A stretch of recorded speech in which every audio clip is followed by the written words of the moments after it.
Mesdames, écoutez, bonjour à toutes. Alors, on va très heureux de vous retrouver cette semaine de nouveau. On va traiter un sujet qui se trouve dans la paracha de Vaïgash, la rencontre entre Yehuda et Yosef. Voilà. S'il vous plaît. En fait, vous avez compris que au départ, tout est... Rien. Non, merci. Au départ de la paracha de Vaïeshev, on se rend compte que Yosef, il a un rapport très privilégié avec son père, avec Yaakov Avinu, pour plusieurs raisons qu'on peut comprendre. Parce que Yosef, il ressemble à son père, donc ils ont quelque chose de commun. À part ça, il est le fils de la femme qu'il aime, qui était Rachel. À part ça, c'est Ben Zekunim, c'est l'enfant de sa vieillesse, donc le dernier enfant. Et puis Chacham qu'il est, il est intelligent, il apprend la Torah. Et cette relation, en fait, elle dérange. C'est marqué dans la Torah que Vaïru Echav ont vu ses frères, qui Oto Ha'av Aviem Mikol Echav, que cet enfant était plus aimé que tous ses frères. Eux, les enfants, ont constaté quelque chose qui dérange. Ça va? C'est-à-dire que Yaakov Avinu, il a ce rapport privilégié avec cet enfant qu'il aime. Donc, en fait, on se rend pas compte des fois que quand on fait des différences entre nos enfants, et en fait, c'est justifié par les parents parce que il est intelligent, il est brillant, c'est l'enfant qu'on aime, c'est l'enfant de la femme qu'on aime, etc., etc. Et cette différence, en fait, elle est vécue par ceux qui la subissent comme un affront, comme quelque chose qui est insupportable, qui est injuste. Ouais. Maintenant, c'est marqué dans la Torah. Il faut faire très attention. C'est marqué. Ils l'ont jalousé, ils l'ont haï et jalousé. Alors, quand la Torah nous parle de ces sentiments, il faut bien comprendre que ce sont des enseignements. C'est-à-dire, on parle de grandes sadikim. Vous voyez, le Shla Kadosh explique que les Shvatim, les enfants de Yaakov Avinu, sont des êtres humains qui sont au-dessus des Malaché Hacharet. Ils ont au-dessus des anges, c'est-à-dire que c'est des gens exceptionnels. Donc quand la Torah nous dit qu'ils l'ont jalousé, ils l'ont haï, etc., il faut comprendre ce que ça veut dire. On a l'impression qu'on a affaire à des voyous, alors que c'est pas du tout ça. D'accord? Donc comment ça se passe? Alors, la Torah nous donne les raisons fondamentales. Elles sont pas conscientes chez eux. Et chez nous aussi, ça peut se passer de la même manière. On vit des choses, en fait, qui ont une résonance inconsciente chez nous. Ça veut dire que vous voyez votre papa qui fait des différences, vous dites papa, il fait des différences, mais au fond de vous-même, ça peut créer de la jalousie, c'est-à-dire de savoir qu'il a un avoir qui est en plus de ce que nous avons, alors que nous sommes des êtres humains communs, ou sommes des frères, où il y a un ensemble qui nous rassemble, qui sont la fraternité, qui devrait faire de nous des êtres communs. Alors qu'en fait, il y a une égalité qui ne se justifie pas. Eh bien, inconsciemment, ça va en créer de la jalousie. L'avoir que l'autre il a me dérange. Et cette jalousie va forcément entraîner de la haine. Maintenant, pourquoi je vous dis ça? Pourquoi c'est inconscient? Parce que, on verra plus tard dans la Torah qu'ils vont juger Yosef. Ils vont le condamner à mort. Ils vont le vendre. Est-ce qu'on peut juger quelqu'un qu'on haït?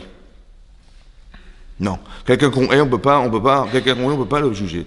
Donc c'est sûr que si ils l'ont jugé, c'est que forcément ils ne le haïssaient pas sincèrement. Ouais, ils ont pensé légitimement que la raison qu'ils avaient justifiée était légitime. Oui, mais en fait la Torah nous dit qu'elle est issue d'une haine. Elle est issue d'une jalousie inconsciente. C'est-à-dire qu'on fait des choix dans sa vie, oui, qui sont issus de quelque chose qui est de l'ordre de l'inconscient. C'est très important de comprendre ça. À part ça, de quel droit ils se sont permis de juger leurs frères, alors que c'était pas à eux de juger leurs frères, c'était à leur père de juger leurs frères. Ils auraient dû dire à papa, écoute, voilà, il a fait un rêve, on n'a pas compris. Occupe-toi de ton fils, voilà ce qu'ils auraient dû dire. À part ça, donc c'était pas du ressort. À part ça, ils ont privé un enfant de leur père quand même, parce qu'en jugeant et condamnant Yosef, délibérément, ils ont privé un enfant de Yaakov Avinu, ce qui est insupportable. Ça, c'est la preuve de l'inconscient. Ça veut dire que ils ont pensé légitimement qu'il fallait. Après, il y a toute forme de justification intellectuelle qui vont faire que on se dit, mais papa, de toute façon, il aime cet enfant, il va jamais pouvoir le juger. On se trouve toute forme de prétexte en plus pour s'arranger. Vous comprenez ce que je veux dire? Ça veut dire qu'on trouve des raisons intellectuelles qui justifient en fait une souffrance. Mais cette chose est inconsciente chez la personne. Elle n'est pas forcément claire chez les gens. Et donc c'est pour ça que la Torah nous met en relief ces deux sentiments qui sont la source de la pensée, la source de la décision. On décide des fois des choses, mais en fait qui sont issues d'un sentiment profond, qui n'est pas forcément conscient, mais qui se justifie. Après, la capacité que nous avons de se voir et de se dire, mais pourquoi j'ai décidé sur mon père? Pourquoi j'ai décidé de le condamner à mort? Pourquoi j'ai tenu compte de ce rêve? Etc., etc. Vous avez compris? Voilà. Et ça, c'est important. Voilà. Ça, c'est important. Alors, qu'est-ce que va essayer de faire Yosef? Oui? Avec tout ce qu'il a vécu, il va essayer de leur faire teshuva. C'est-à-dire, il va dire des choses, oui, et c'est ça qu'il faut essayer de comprendre, qui vont répondre à l'inconscient de la personne. C'est très subtil. Par exemple, quand il va les voir arriver, la première fois, il va leur dire « vous êtes des espions ». Pourquoi ? Parce que Yaakov a dit à ses enfants, écoutez, vous êtes forts, vous êtes grands et forts et beaux, etc. Je ne veux pas que vous passiez tous dans la même porte en rentrant en Égypte. Il avait peur de l'Aïnara. Voilà ce que dit Rachid, il avait peur du mauvais œil. Il a dit passez par des portes différentes, chacun passez par une porte différente. Et donc ça a été un argument pour Yosef en disant, mais pourquoi vous êtes passé par des portes différentes ? N'est-ce pas que vous êtes venu Meragel, vous êtes venu explorer la terre de Hervat Haaretz, la nudité de la terre, c'est-à-dire toutes les failles de la terre d'Égypte. Vous êtes rentré pour voir qu'est-ce qui se passait derrière les failles, derrière tous les points faibles de cet endroit pour essayer de soustraire des informations, n'est-ce pas que c'est ça que vous êtes venu dire ? Oui. Voilà ce qu'il a dit. Il a dit vous êtes des Meraglim. Et d'Iber Kachot, il leur a parlé durement. Voilà ce qu'il a fait. En fait, il a dit des Meraglim. Pourquoi il a dit des explorateurs ? Pourquoi il a dit des espions ? En fait, ça vient répondre à l'inconscient. Il a dit, mais pourquoi vous avez exploré mes rêves ? Quand vous êtes... je vous ai raconté mes rêves et vous avez dit, mais qu'est-ce que ça veut dire ? Tu vas régner sur nous, tu vas nous gouverner, qu'est-ce que ça veut dire ? Qu'est-ce que tu as voulu dire ? Parce qu'en fait, tous les frères se prosternent devant Yosef et parmi ses frères, il y a Yehuda. Yehuda qui est censé être le roi d'Israël. Il dit, depuis quand Yehuda, il va se prosterner devant quelqu'un ? Vous avez compris ? Et donc, ils ont dit, mais qu'est-ce que tu as voulu dire par là ? Tu vas régner sur nous, nous gouverner, Et donc, il leur a dit, vous êtes des espions. C'est-à-dire quoi, des espions ? Vous êtes rentrés dans mes rêves.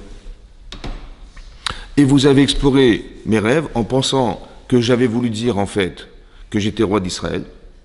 Ouais, et donc ça aurait fait une fracture dans le peuple juif qui était insupportable. Mais de quel droit vous avez exploré mes rêves ? Vous êtes rentrés dans mes rêves, vous avez ressorti des informations, et vous avez été comploté contre moi pour essayer de me détruire. De quel droit vous êtes rentrés dans mes rêves ? Explorer mes rêves, explorer. C'est une chose à voir, une chose à dire. À part ça, il a dit l'irot et tervat haaretz. En français, ça veut dire pour voir la nudité de mon pays, de ce pays. La nudité, c'est ce qui se cache, c'est ce qu'on ne veut pas voir. Il dit mais pourquoi vous avez été voir le mal ? Pourquoi votre regard il est porté sur le mal ? C'est-à-dire qu'il aurait expliqué que vous êtes, vous êtes construit dans la façon dont vous avez de voir, de se dire mais pourquoi vous avez vu le mal que représente le rêve et pas le fait d'être fier d'avoir un frère qui va dominer, un frère qui va être intelligent, brillant, qui a un rapport avec son père qui est particulier. Quand il lui offre la fameuse tunique, c'était pour démontrer que c'est lui le Bechor, c'est lui l'aîné de la famille. C'est pas Yehuda, c'est pas Reuven, c'est lui, c'est Yosef. Voilà ce que fait Yaakov. Donc il a voulu marquer la différence, mais pour que Yosef, il soit la personne à qui qu'on va aller consulter, la personne qui est intelligente, qui est proche de son père. Vous avez compris, c'est ça qu'il voulait. Mais pourquoi vous avez vu le côté négatif et pas le côté positif ? Pourquoi le fait d'avoir un frère aussi brillant ne vous a pas donné la fierté de lui plutôt que la haine ? Vous avez compris ? Voilà. Donc il leur dit, mais vous êtes venu voir la tête. Mais à qui il parle en fait, Yosef ? Yosef, il est pris pour le roi d'Égypte et il parle à des gens qui sont venus acheter de la marchandise. Voilà on va dire formellement, c'est ce qui se passe. Mais en fait, il y a un autre message. Vous avez compris que Yosef, quand il parle pas à ses frères. Il parle à l'inconscient qui est dans ses frères. Il dit, mais quel droit vous avez été... Pourquoi vous avez vu mal, en fait ? Vous avez exploré la terre, vous avez exploré le mal. Pourquoi vous essayez toujours de voir ce qui ne va pas et pas de ce qui va ?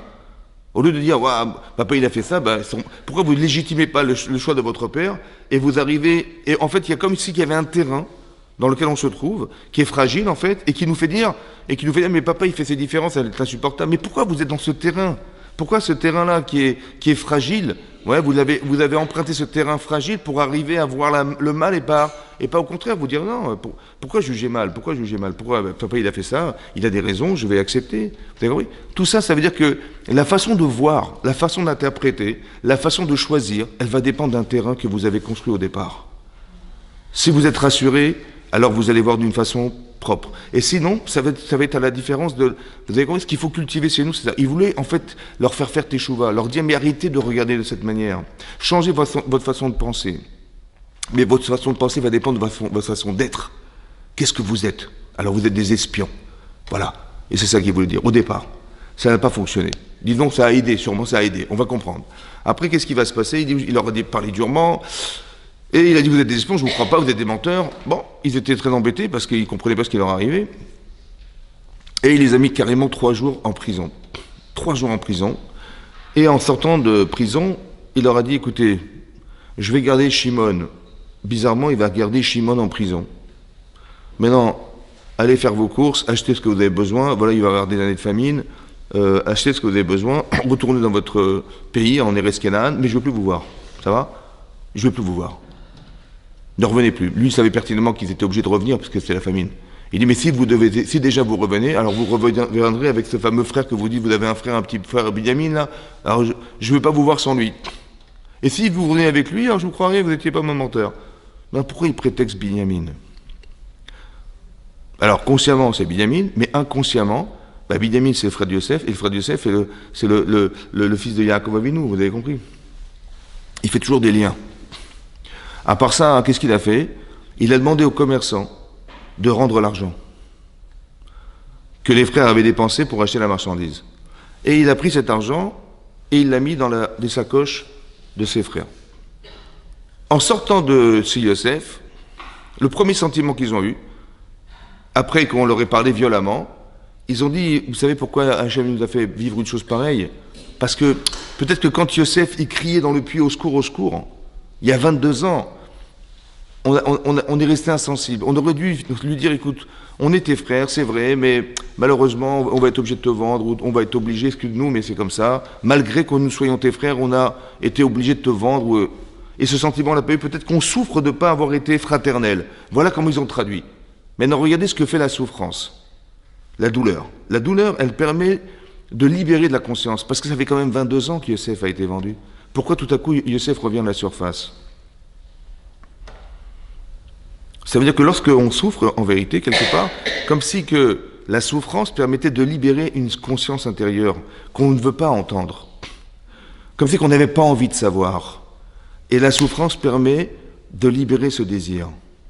J'ai plus envie. Alors, je peux me permettre d'écouter, en vérité, ce que, au fond de moi-même, je ne veux pas entendre. C'est ça qui se passe. Tout à coup, il souffre. Il dit peut-être que Dieu, il a fait ça pour qu'on fasse teshuva sur le fait qu'on était indifférent à la souffrance de Yosef qui criait au secours dans le puits. Bon, ok, ils partent. Après, ils ouvrent des sacoches. Et dans ces sacoches, ils retrouvent l'argent. Et là, il dit, mais qu'est-ce qui nous arrive? Mais pourquoi Yosef, il a mis de l'argent? Pourquoi il leur a rendu leur argent? Consciemment, on ne comprend pas. Mais inconsciemment. Parce que quand vous voyez l'argent, vous dites, ben, c'est comme si on était des voleurs. Et les gens qui ont été volés, ils vont venir réclamer leur argent, ils vont nous condamner. Et comment on va prouver qu'on avait payé? Personne n'est témoin. Vous avez compris? Donc on va être condamné. Et condamné à quoi? Ben, quand on vole, on est condamné à être esclave de ceux à qui on a volé. Et lorsqu'on est esclave de ceux à qui on a volé, ça rappelle Yosef. Vous avez compris comment ça marche? Ça veut dire que consciemment, je vois le vol. Mais inconsciemment, mon cerveau, il fait des liens, en fait, il crée des liens, en fait, vous pensez vol, vous pensez esclave, vous pensez Yosef. En fait, à chaque fois, il revient sur Yosef. Vous avez compris ce qu'il fait? Mais tout simplement, en mettant simplement l'argent dans les sacoches. Et là, ils sont très embêtés, ils ne savent pas comment faire. Bon, ils retournent finalement en Eretz Canaan, ils vont voir leur père, ils disent voilà ce qui nous est arrivé. Il dit voilà, Shimon a été pris, il a été pris emprisonné, il nous réclame Binyamin, il me dit qu'est-ce que vous avez été faire? Et Yosef, il va créer cette souffrance en fait. Il faut bien comprendre que Yosef, il organise quelque chose qui va amener à la teshuva. Mais il sait qu'il va entraîner une souffrance à son père. C'est quand même étonnant qu'il ait fait une chose pareille. À part ça, il n'a jamais dit à son père qu'il se trouve en Égypte. C'est bizarre qu'il ait jamais formulé le désir de lui faire savoir qu'il était en Égypte. Qu'est-ce qui se passe derrière tout ça? Il se cache quelque chose. Et donc ils vont être obligés, puisque c'est la famine, Yaakov va leur dire, écoutez, il faut retourner en Mitzraïm. Retourner en Égypte, on ne pourra pas subsister à la famine. Et là, Réhouven va dire, écoute, je vais prendre Binyamin avec moi. Et si je ne te le ramène pas, que meurent mes 2 enfants. Et là, Yaakov, il n'accepte pas, il dit, mais tes enfants sont mes petits-enfants. C'est stupide de croire que j'ai déjà perdu Yosef. Et je risque de perdre Binyamin, je vais encore perdre mes 2 petits-enfants, c'est stupide. Et là, Yehuda va venir. Yehuda, celui qui est le responsable de la famille, de ses frères, il va venir voir Yaakov, il va dire, écoute, je vais prendre avec moi Binyamin, parce que si on retourne par Mitzraïm, on va pas seulement perdre la vie, on va perdre la vie de nos enfants, de nos femmes, nos enfants, et toutes les familles, la famille d'Israël va disparaître, c'est pas possible. Il faut qu'on parte. Mais écoute, je me porte garant.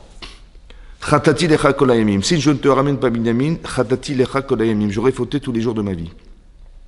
Ça veut dire que je garantis ma vie sur terre et ma vie future. Ça veut dire, dans le monde futur, je perds mon monde futur si je ne te ramène pas cet enfant.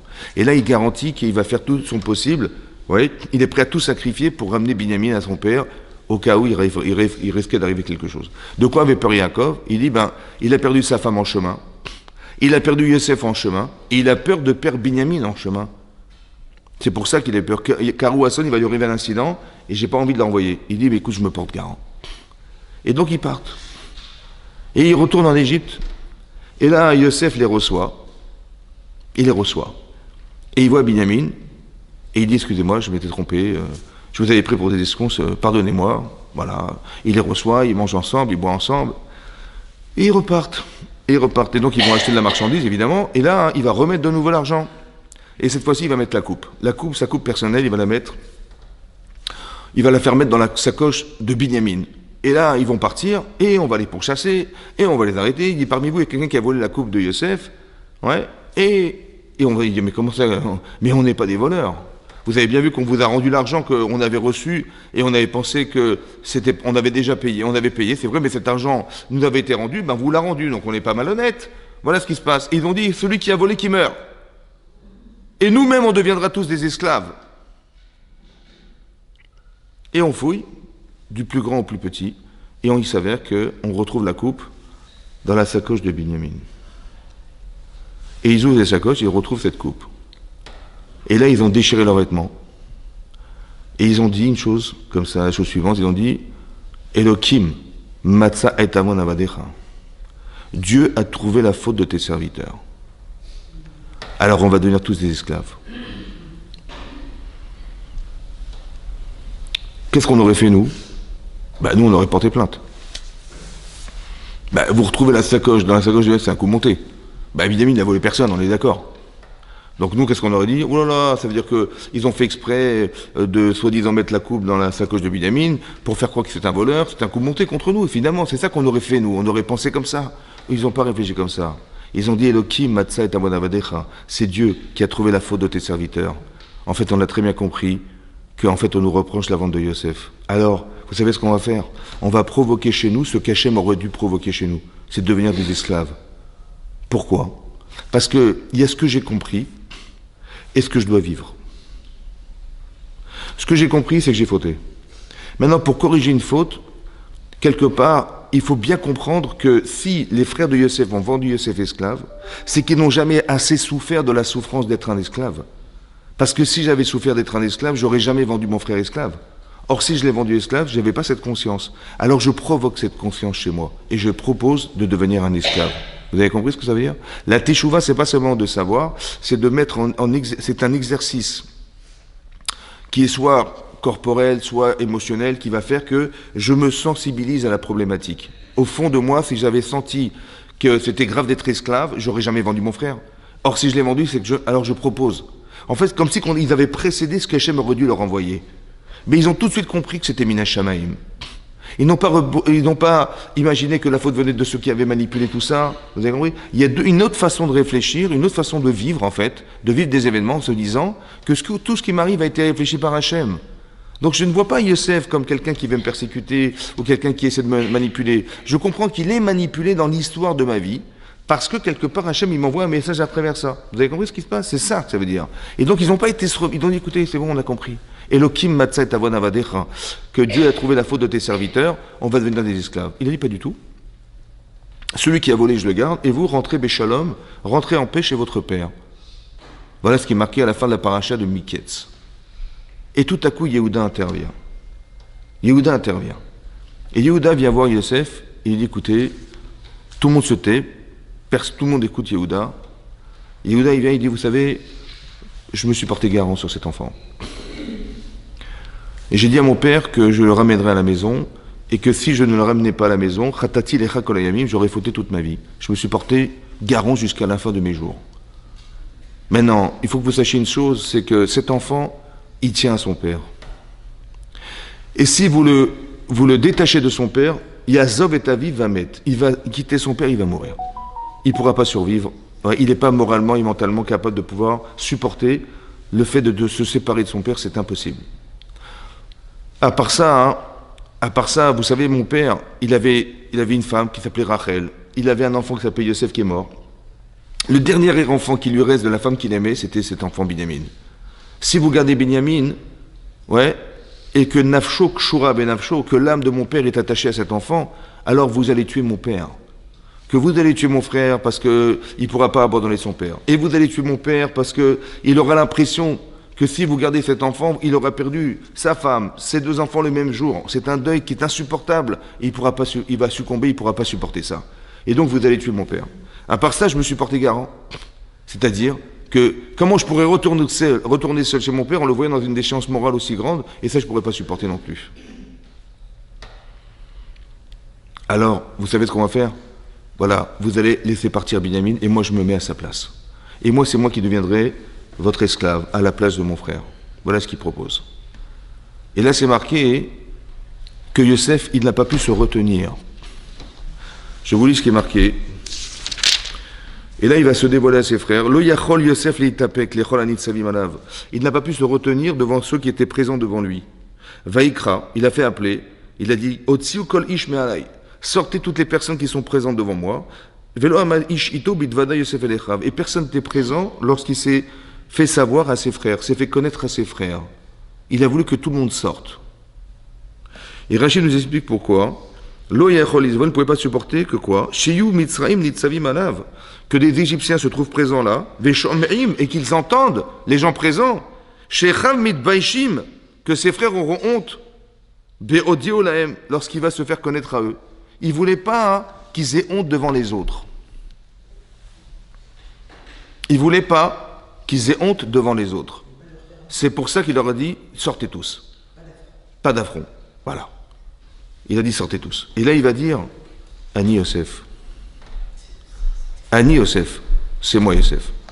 Aod Avichai. Est-ce que mon père est vivant? Il a dit 2 mots. Ani Yosef. Ani Yosef. Choc. Parce qu'ils ont vu qu'ils étaient là, ils se sont prosternés devant lui, et il leur a dit, c'est moi Yosef. Ça veut dire qu'est-ce qu'ils ont compris? Ils ont compris que le rêve qu'ils avaient interprété était faux. Ça veut dire qu'ils l'ont vendu à tort. Que leur père, il a porté un deuil de 22 ans, qu'il n'avait pas raison d'être. Vous avez compris ce qui se passe ou pas? Waouh! Il a dit, Ani Yosef, 2 choses. Je suis Yosef. Et là, ils ont compris l'erreur. Waouh, qu'est-ce qu'on a été faire n'importe quoi. Vous imaginez ce qui se passe? Veniv halum ipanav. Ils étaient épouvantés devant lui, Rachidi, à cause de la honte qu'ils ont eue. C'est marqué Lo yachlou la'anototo. Ils n'ont pas pu répondre. Kiniv halum ipanav. Parce qu'ils étaient estomaqués devant lui, ils étaient le cerveau noué. Ils disaient, voilà ce qui leur est arrivé. Mais non, j'ai juste pas compris. Pourquoi c'est marqué dans la Torah? Ils n'ont pas pu répondre. Ils n'ont pas pu lui répondre. Évidemment, quelqu'un qui est estomaqué devant quelqu'un, il est bouche bée comme ça, il peut accepter ce qu'ils disent. Pourquoi la Torah avait besoin de me dire Lo yachlou la'anototo, qu'il n'avait pas pu répondre lorsqu'il a dit la chose suivante. À part ça, c'est marqué dans le Midrash Rabbah, Amar Rabbi Krouch Pedai. C'est marqué dans le Midrash Rabbah, ils ont dit comme ça Oy lanu miyamadin, malheur à nous le jour du jugement, malheur à nous le jour de la réprimande. Que si déjà le petit enfant de Yaakov Avinu qui était Yosef, il leur a dit je suis Yosef, mon père est vivant, ils ont été estomaqués devant ce qui s'est arrivé. Alors devant Akadosh Baruch Hu, ouais, comment on va être? Bon. Maintenant la question qui est posée, c'est la suivante. Il a dit malheur à nous le jour du jugement, malheur à nous le jour du reproche et de la réprimande. Non, d'abord tu réprimandes et après tu juges. On a l'impression qu'ils se sont trompés dans le texte. Après ça, elle est où la réprimande? Il a dit, je suis Yosef, mon père est vivant. Mon père est vivant. Où est-ce qu'elle a pris la réprimande qu'il a fait à ses frères? Mon père est vivant? Cette information, on l'a déjà. On savait qu'il était vivant. Ça fait longtemps ils ont dit qu'il était vivant. Pourquoi il a besoin de savoir s'il était encore vivant ou pas? Alors écoutez bien. Quelle était la réprimande? Et c'est très intelligent ce qu'il a fait, Yosef. Yosef, en fait, il a gardé Binyamin. Et tout à coup, son frère réagit. Yehuda, il dit, mais là, je me porte garant, je suis prêt à risquer ma vie pour lui, ouais. je suis prêt à tout perdre pour lui, ouais. Et puis mon père, il va décéder. Comment je vais retourner en Eretz Kenan en sachant que mon père, il a perdu cet enfant? Je pourrais pas supporter, c'est impossible. Et en plus, mon frère va risquer de mourir si vous le gardez. Et à part ça, mon père va risquer de mourir si vous le gardez. C'est ça, Nafsho Kshora ben Nafsho. Son âme est attachée à cet enfant. Il aura l'impression d'avoir perdu sa femme et ses 2 enfants le même jour. Alors Yosef, il lui dit, mais ce que j'ai fait là, de garder Binyamin, c'est quoi? Il me dit, mais ça c'est criminel! C'est criminel! Tu tues mon père! Il dit, c'est moi Yosef. Mon père est vivant? Mon père est vivant? Ça veut dire que tu savais combien mon père était attaché à moi? Tu sais bien combien c'était difficile pour moi de supporter l'idée que j'allais quitter mon père? Tu savais ou pas? C'est marrant parce que quand tu me vends, tu vois mon père pleurer, porter un deuil, ça ne te dérange pas. Et tu sais pertinemment qu'il risque de mourir, comme tu viens de me dire. Comment ça se fait que quand je garde Binyamin, tu te portes garant, tu veux sauver sa vie, tu veux le remplacer, et et là tu es conscient de la mort de ton père, etc. Et quand c'est moi, tout à coup, il ne se passe rien. N'est-ce pas qu'inconsciemment, il y a un problème entre nous? Vous avez compris ce qu'il a fait, en fait? Vous avez compris ce qu'il a fait? Qu'est-ce qu'il a fait? Il a fait juger Yehuda sur la situation. Il dit, qu'est-ce que t'en penses? Oh, il a nommé Amadine. Ça veut dire malheur à nous le jour du jugement. C'est vers Hachem, il va nous dire, mais tiens, voilà, qu'est-ce que tu penses de cette situation? Il dit, mais ça c'est grave. Il dit, ah bon, c'est sûr, regarde ce que tu as fait. Vous avez compris? En fait, il nous fait juger une situation qui nous condamne quelque part. On s'est condamné soi-même, et après on reconnaît que c'était ça, c'était grave. Vous avez compris? Enfin, pas l'inverse. S'il avait fait, imaginez-vous, ils étaient arrivés en Égypte, il a dit, bonjour, ça va, vous m'avez reconnu ou pas? Hein? Il va dire, ben non, qui vous êtes? C'est moi, Youssef. Alors, hein? Soi-disant le rêve, roi d'Israël, j'allais prendre... Mais vous avez rien compris, c'était le roi d'Égypte. Hein? Allez hop, tous en prison pendant 25 ans. Voilà ce qu'on aurait fait, on se serait vengé, ça aurait été la justice, ça aurait été logique. C'est ça qu'il a fait? Non. Non, c'est pas ça qu'il a fait. Il leur a fait un reproche, en fait, qui les a amenés à se juger soi-même. Il n'a pas voulu leur faire honte. La mauvaise honte, la vraie honte, il a réussi à faire. La vraie honte, c'est d'avoir honte de soi. Mais surtout jamais faire de reproches en présence des autres. Ne pas utiliser un argument pareil pour faire que la personne, elle ait honte, mais la mauvaise honte, la fausse honte, celle qu'on ne veut pas en vérité. Et malheureusement, on ne sait pas faire la nuance entre la vraie et la fausse. Souvent, on profite d'une situation de faire un reproche pour lui faire honte, mais plus encore, si je peux encore lui faire honte devant tout le monde, super. Et bien, c'est exactement l'inverse qui se passe. C'est que la personne, elle se bloque, elle se braque, elle ne veut pas répondre. Vous savez ce qui est marqué dans la Torah, c'est extraordinaire. Lo yachlou lanototo, ils n'ont pas pu répondre. Alors j'ai pensé comme ça. Pourquoi c'est marqué qu'ils n'ont pas pu répondre? Et s'ils avaient répondu alors? Par exemple, si vous dites à quelqu'un un reproche, hein, vous lui faites un reproche, il va vous dire, mais de quoi je me mêle d'abord? Moi je m'occupe de ta vie, t'occupes pas de la mienne, ça va? Je m'occupe pas de la tienne. À part ça, écoute, si tu fais, alors fais-toi d'abord des petits reproches sur ça, après tu viendras me voir. Etc. En fait, il vous a répondu. Donc vous avez fait un reproche à quelqu'un, et il vous a répondu, qu'est-ce qu'on a perdu, qu'est-ce qu'on a gagné? Qu'est-ce qu'on a gagné? Ben, je lui dis la vérité. Je lui dis, voilà, t'es comme ça, j'ai dit à mon mari, j'ai dit à mes enfants, il dit, ouais, c'est comme ça, et je lui dis, mais écoute, il faut que ça change, j'en ai marre de souffrir, voilà, je te dis la vérité. En fait, il va me dire, mais attends, mais avant de commencer à me dire des reproches, d'abord, fais-en toi, parce que toi, t'es comme ça, il m'a répondu. Bon, qu'est-ce qui va se passer? Qu'est-ce qui va rester entre nous? Ben, il va rester la honte. La honte que je lui ai fait, en lui disant, c'est... Vous avez compris ce qui se passe?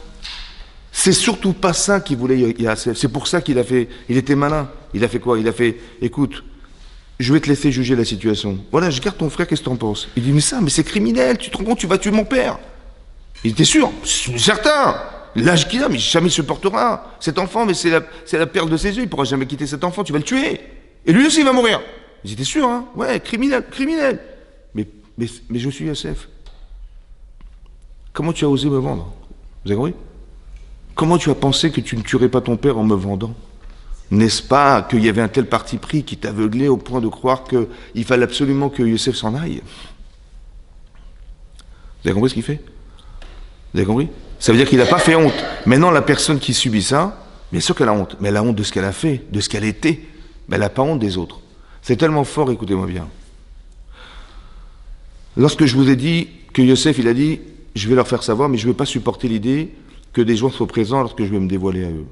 Il a dit à tout le monde de sortir. Avant qu'il annonce qu'il était Yosef. Avant qu'il annonce. Il y a marqué dans le Midrash Rabbah qu'il a mis sa vie en jeu.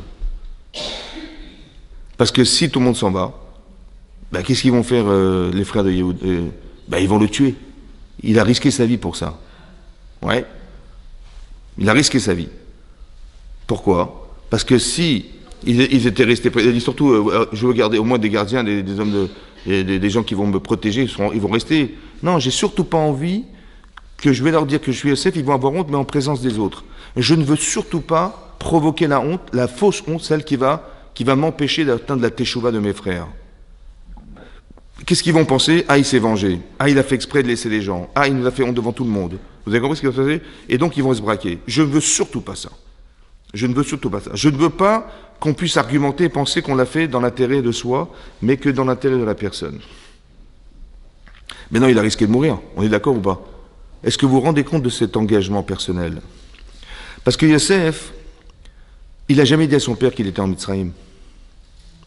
Ça faisait 9 ans qu'il était roi d'Égypte. Il aurait pu envoyer un courrier à son père en disant « Papa, t'inquiète pas, je suis là ».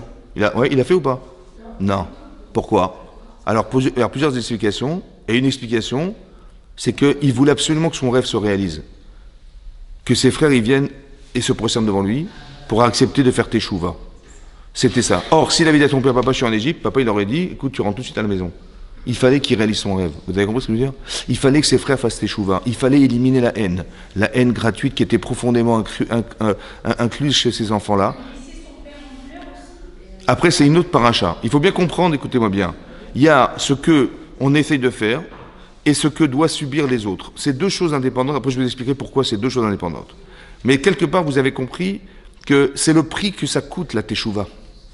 Je vous explique. Il a risqué de mourir ou pas? Mais risquer de mourir, ça veut dire que tout le projet divin, tout le rêve qu'il avait voulu envisager de solutionner, il aurait disparu. Vous avez compris ou pas? Pourquoi? En face de quoi? En face de la honte de ses frères. Il fallait pas qu'ils aient honte. Il fallait leur dire la vérité? Non. Il fallait les amener à penser la vérité. C'est pas pareil. Il y a des gens qui font des reproches, je veux te dire la vérité, voilà, c'est ça, c'est ça, c'est ça. Mais je veux pas te faire savoir la vérité, je veux te faire accepter la vérité. C'est pas pareil. Quand on fait des reproches à des gens, on leur dit, ah non, on leur dit, écoute, débrouille-toi, voilà, c'est comme ça, comme ça, comme ça, voilà, débrouille-toi. Elle dit, débrouille-toi, tu veux bien que j'y arrive pas? Et puis qu'est-ce que tu me dis? Tu me dis ce qui va pas. Si déjà tu me donnes des solutions pour me dire comment je vais m'arranger, super, je t'écoute, mais si pour me rappeler que je suis nul, ou me rappeler que ça va pas, ou que je fais des erreurs, déjà je le sais, je vais en entendre 2 fois, et venant de toi en plus, non, ça va pas. Et donc ça veut dire que c'est pour ça qu'on se protège d'entendre un reproche, parce que c'est quelque chose qui est humiliant. Tu ne m'as pas respecté, tu m'as humilié, alors je t'envoie balader, évidemment c'est comme ça.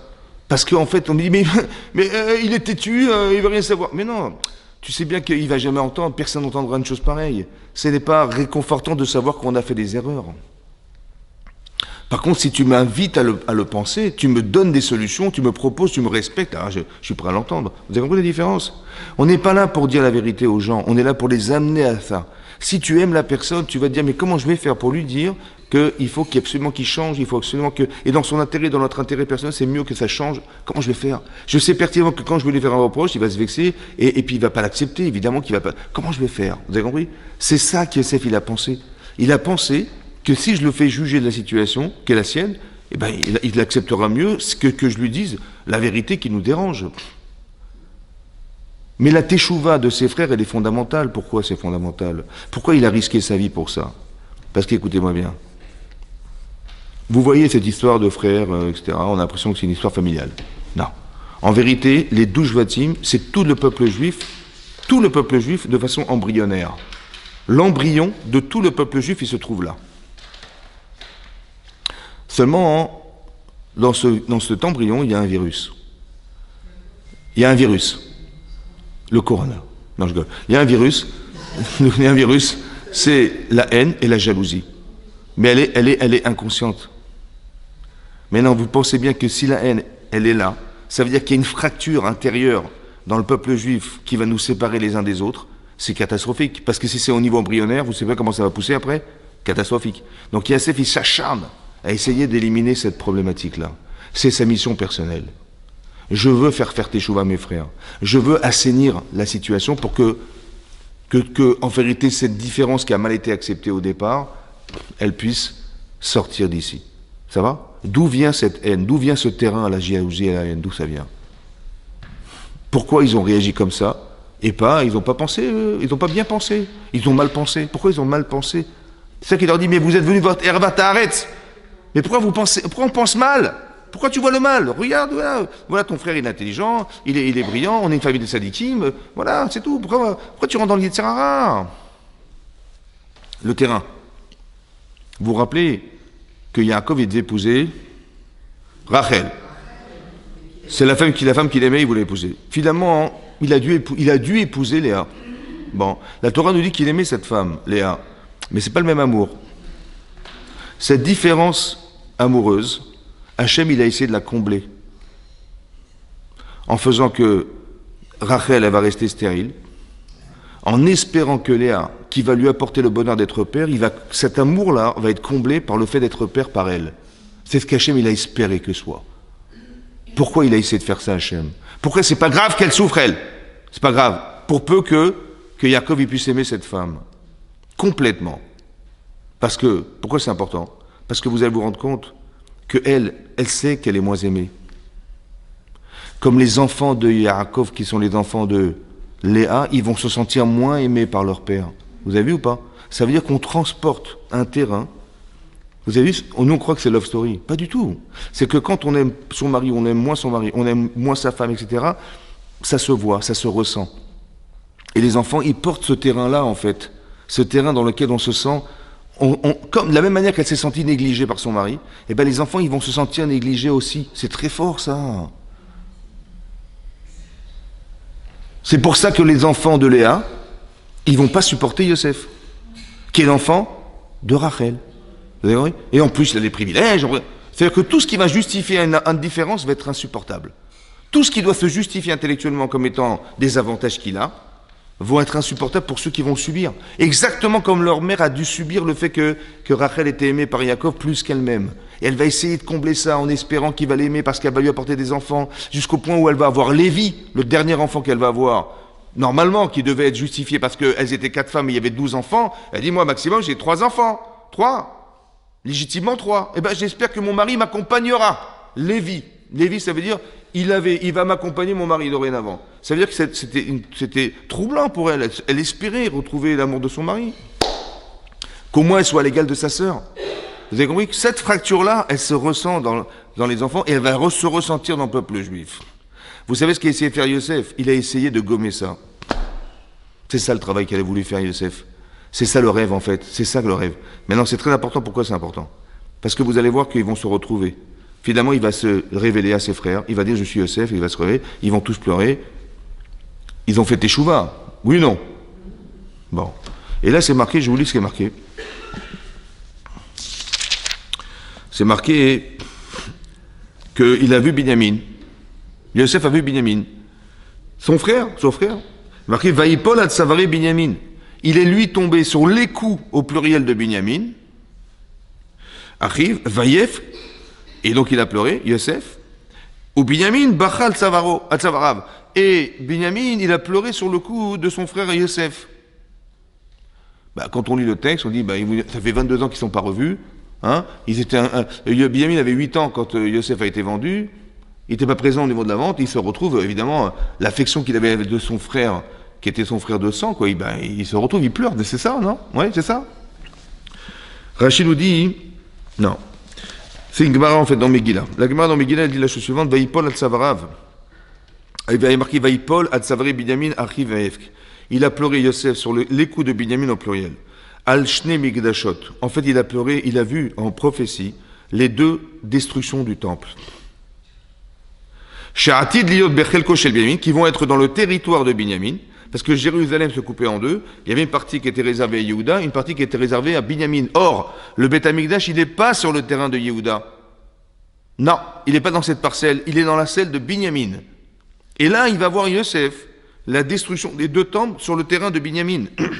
Ve Binyamin, Bachal Savarav, et Binyamin a pleuré sur le coup de Yosef. Pourquoi? Parce que le Mishkan Shilo, parce que vous savez que quand on est arrivé en Israël, on a fabriqué un sanctuaire en attendant d'avoir le Beth Amikdash.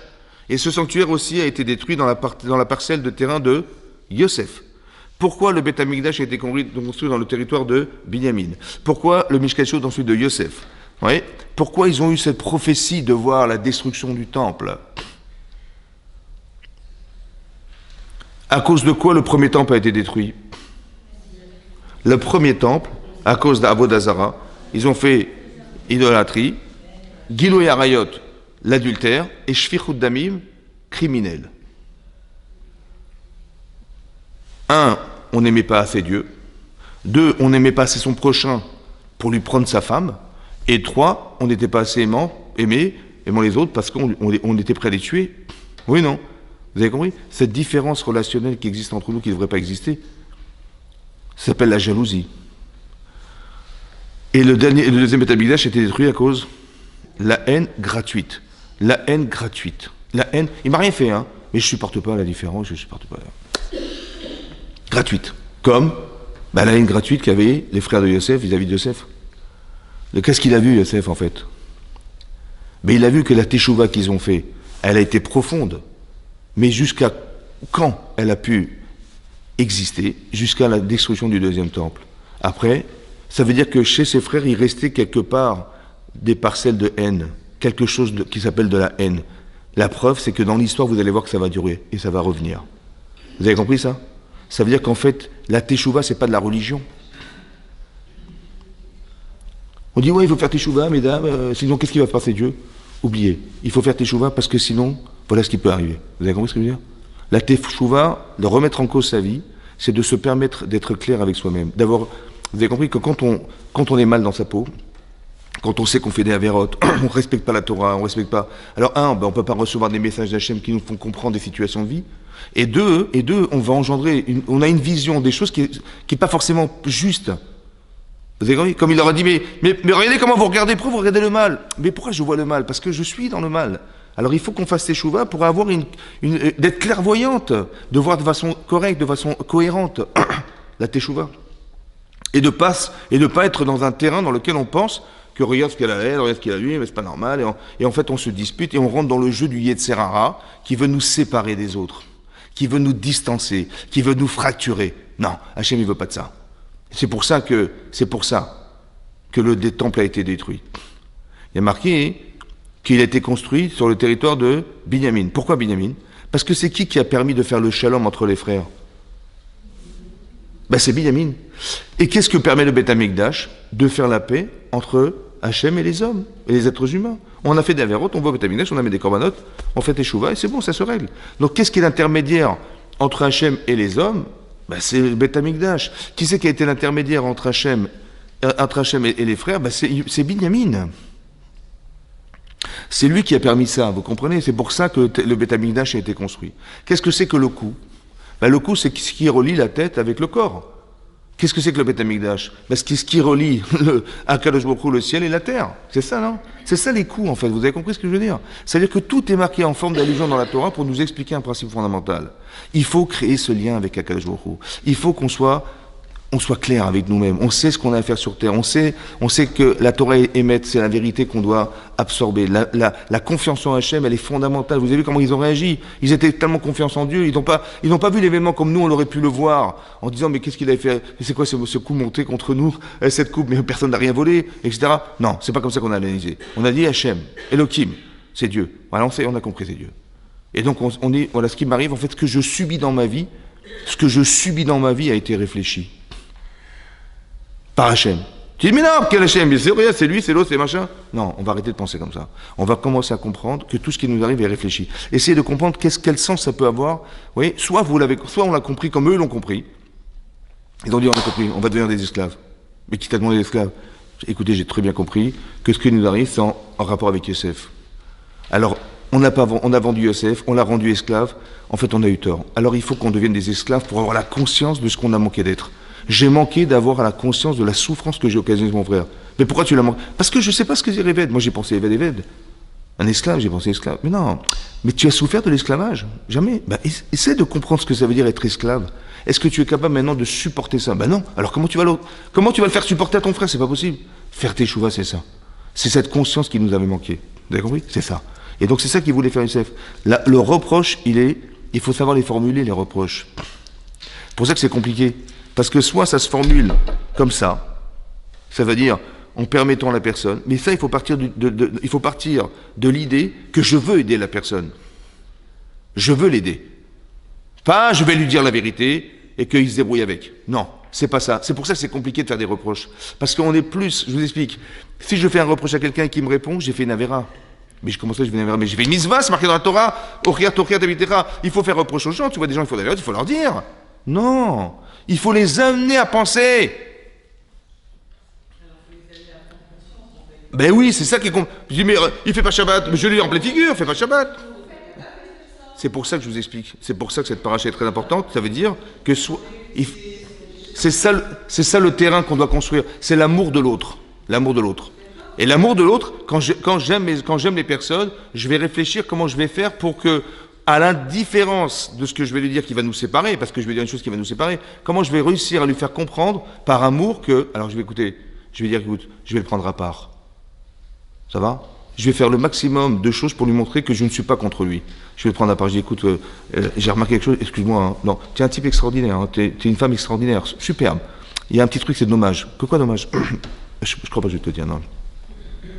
Mais comment ça? Là, je crois pas que je vais te le dire parce que c'est désobligeant. Mais non, mais dis-moi, non, mais franchement, excuse-moi, hein, par avance. Voilà, tu es une fille extraordinaire, superbe. Seulement, il y a ce petit truc-là, mais c'est dommage, parce qu'à cause de ça, ça entame dans ta vie personnelle. Voilà. Mais tu sais ce que tu peux faire ça, et tu peux faire ça pour améliorer cette situation. Il dit, ah ben merci de m'avoir dit. J'ai respecté la personne. Alors elle est prête à entendre. Mais quand je lui dis des reproches, en lui faisant la tête et tout, il dit, attends, tu t'es pris pour qui, là, ça va? Ouais. Et donc, moi qui me protège, je refuse d'entendre. Vous avez compris ou pas? Il faut le faire par intérêt pour l'autre. Pas pour intérêt personnel. Pas de dire, dans mon intérêt personnel, il faut que je te dise la vérité. En fait, je le dis plus pour moi, parce que j'ai peur de pas faire la mitzvah, j'ai une mitzvah de te faire un reproche, et j'ai peur. Ou alors je dis, écoute, j'en ai marre, j'en ai assez, et je me retiens pas. En fait, toute la force de Yosef, c'est la capacité de retenue qu'il avait. Son Yitzhak a dit, mais tue-les! Mets-les en prison.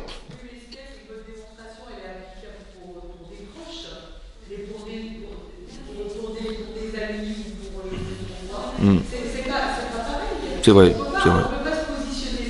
C'est vrai. C'est vrai, c'est vrai. C'est ce qu'on appelle la retenue. C'est ce qu'on appelle la retenue. Vous avez raison. Mais c'est pour ça qu'il faut se retenir. C'est-à-dire, il faut aimer son prochain comme soi-même. C'est pas marqué ton frère, ton cousin et ton mari. Non. Aimer son prochain, ça veut dire qu'il faut savoir que cette personne-là, telle qu'elle est, elle risque de perdre le Gan Eden. Ça va? Mais non, ouais, c'est ça. Elle risque de perdre le Gan Eden, elle risque de perdre le Olam. Qu'est-ce que je pourrais faire pour l'aider? Qu'est-ce qu'Hachem il aurait voulu que je lui dise? Pas qu'est-ce que je dois lui dire, qu'est-ce que j'ai envie de lui dire. Non. Qu'est-ce qu'Hachem il aurait voulu que je lui dise? Alors quand je réfléchis comme ça, j'ai dit, je vais pas faire d'erreur. Le Yitzhak a dit, mais dis-lui en pleine figure, raconte-lui, dis-lui que ça va pas. Dis-lui. C'est ce que j'entends, c'est ce qu'on voudrait me faire dire. Je dis non, je supporte pas. Non. Il n'a pas supporté ça, Yosef. Parce que j'ai pas envie de faire honte, la fausse honte, la mauvaise honte. Donc son Yitzhak il lui dit, mais vas-y, mais venge-toi, ou je sais pas moi, montre-leur que c'était grave ce qu'ils ont fait. Ce que j'entends en fait est faux. Vous avez compris? C'est faux. C'est pour ça que je vous en parle. La Torah nous dit, c'est pas comme ça que tu fais. Tu te retiens dans l'intérêt de l'autre. Tu te retiens dans l'intérêt de l'autre. Et quand tu te retiens, ça se voit. Ça veut dire qu'on respecte les gens. Quelqu'un, je sais que j'ai fait une gaffe. Bon. Et la personne, elle va s'énerver contre moi. Mais quand je la vois qu'elle se retient, je dis, waouh.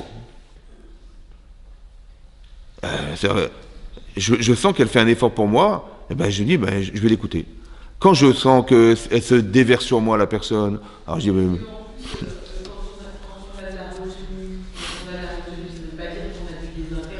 non, pas du tout. Retenue, ça veut dire que j'aurais envie de lui dire en pleine figure ce que je pense, mais je me retiens. Pourquoi? Parce que j'ai deux façons de me comporter. Soit je vais lui déverser tout ça et puis qu'il se débrouille avec, toute la saleté là, soit je vais lui dire. Mais c'est que ça que je vous dis. Je ne sais pas si je me suis fait comprendre. Je vais vous dire en arabe.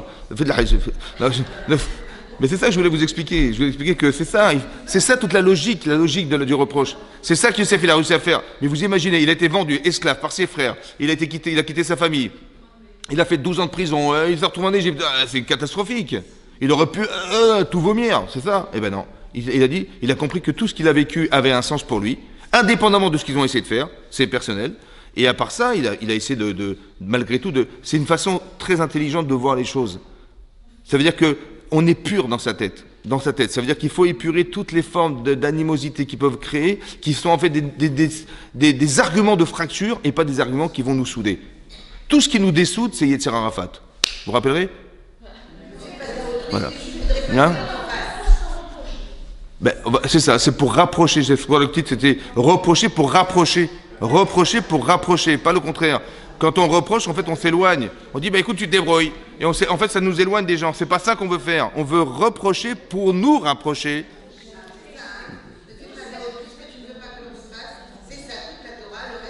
Voilà. Ben oui, parce que le Yitzhara, il va jouer là-dessus. Il va légitimer. On dit, mais vas-y, mais dis-leur, mais venge-toi, montre-leur que c'était grave, etc. Mais en fait, on se déverse, c'est pas ça.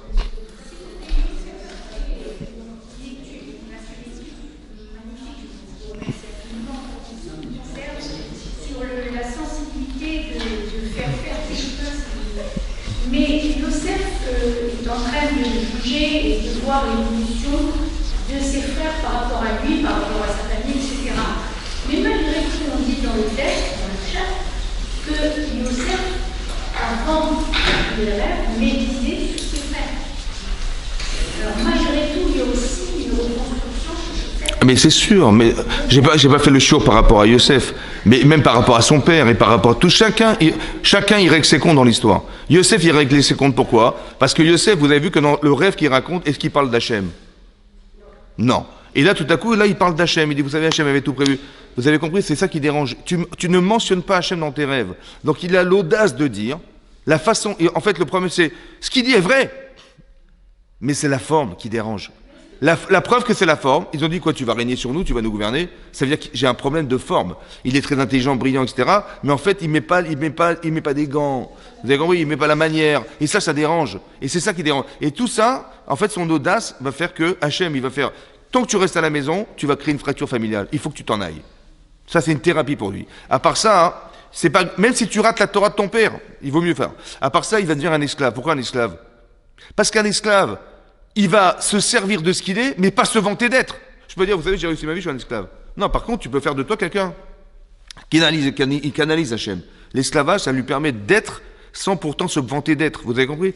À part ça, il arrivait, il était tout là-haut, il est tout en bas maintenant. C'est-à-dire l'humilité. Vous avez compris? Il s'est vu là-haut, et en fait, il est tout en bas. C'est incroyable. À part ça, il va aller en prison. Et encore on le canalise. Et on canalise. Jusqu'à quand? Jusqu'à ce qu'il va dire, vous savez, je vais me retrouver dans le paro, et je vais dire, vous savez, c'est pas moi. Hein. Comment ça, c'est pas vous? C'est Hachem qui va vous expliquer le rêve. Vous avez vu, il devient un vecteur essentiel de la volonté d'Hachem. C'est ça qu'on voulait qu'il soit. Tu as des potentialités, elle doit servir à être un processeur de volonté d'Akadosh Baruch Hu. C'est ça qu'il faut faire. Donc ça veut dire que ce qu'il a vécu, en fait, c'était sa thérapie. Évidemment. Et son père, c'est pareil, j'ai pas le temps de vous expliquer, mais son père, c'est pareil. Mais tout ce qu'on vit, en vérité, ça nous nettoie. Soit ça nous aide, consciemment, comme ils ont eu pu, ou même si j'ai rien compris, ça a forcément une incidence psychologique dans ma vie. Obligé. Hachem, il a envoyé ça pour que tu ressentes. Non, ça va pas forcément répondre à ce que tu penses, mais de toute façon, tu l'as vécu, ça a forcément une incidence. C'est sûr. C'est sûr. De l'humilité, de passer à l'essentiel, etc. C'est sûr et certain. Donc ça veut dire que la thérapie, c'est d'accepter de vivre ce qui m'arrive et pas de me plaindre dans ce qui m'arrive, parce que de se plaindre, c'est d'éviter ce qu'Hachem, il aurait voulu, l'influence qu'il aurait voulu qu'elle soit sur la personne. Chazako ou Baruch. Non, parce que je vais...